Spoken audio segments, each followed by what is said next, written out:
Hunter Heroes calls itself an IDLE MMORPG. And yeah, that sounds like marketing speak, but there's actually more going on here than your typical auto battler. Whether that's enough to justify a download is what we're here to figure out. This is Hunter Heroes IDLE RPG. Let's see what it's actually working with. If you're new here, we cover IDLE and FAK RPGs regularly, so you can figure out which ones are worth your time before you find out the hard way. Like and sub if that sounds useful to you. The foundation is standard IDLE RPG stuff. Your heroes fight automatically, collect resources automatically, and keep progressing even when the app is closed. If you've played any IDLE RPG in the last 3 years, you already know this loop. Hunter Heroes doesn't reinvent it. What it does add is an MMORPG wrapper on top of that IDLE engine. There's a live chat, a world that feels populated with other players, and global world boss events, where large groups of players coordinate to take down massive enemies. For an IDLE game, that social layer is actually a meaningful difference. Most IDLE RPGs feel like playing alone with ads. Hunter Heroes at least gives you something to interact with beyond your own progression bar.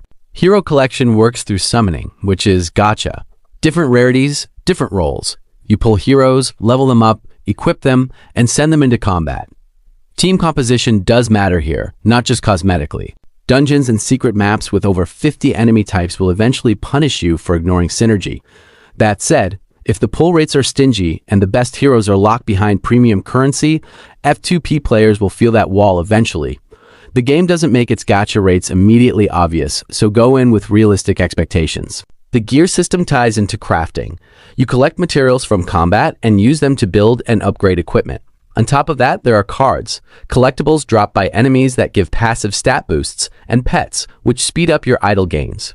These aren't groundbreaking systems, but they give you something to manage between sessions instead of just staring at a progress bar. The rebirth system is the endgame hook. When you hit a progression wall, you reset for permanent stat bonuses and start climbing again. It's a prestige loop, common in the genre. If you like that kind of long-term cycle, it works. If you were hoping for something more ambitious, it's going to feel familiar pretty fast. One thing Hunter Heroes does get right is session flexibility. You can play actively as a clicker or go completely idle. A lot of games claim to support both but quietly punish the idle approach. Whether Hunter Heroes actually balances that equally is something you'll notice within your first few sessions. Now the honest stuff. This is a free-to-play mobile game with global leaderboards. Competitive leaderboards in F2P mobile games almost always tilt towards spenders over time. That's just the reality of the model. If you're F2P strict and care about rankings, that's worth knowing up front. The world boss events are genuinely good for engagement, but those same events can create pressure to stay competitive, which is where monetization tends to quietly dig in. The content variety, dungeons, secret maps, boss events, is decent for an IDLE game. But the core combat loop is still automated battles on a screen you're not watching most of the time. If that's not something you enjoy in the genre, Hunter Heroes isn't going to change your mind. So who's this actually for? If you want an IDLE RPG with more social features than average, a decent amount of systems to poke at, and don't mind a gacha layer, Hunter Heroes is a reasonable pick.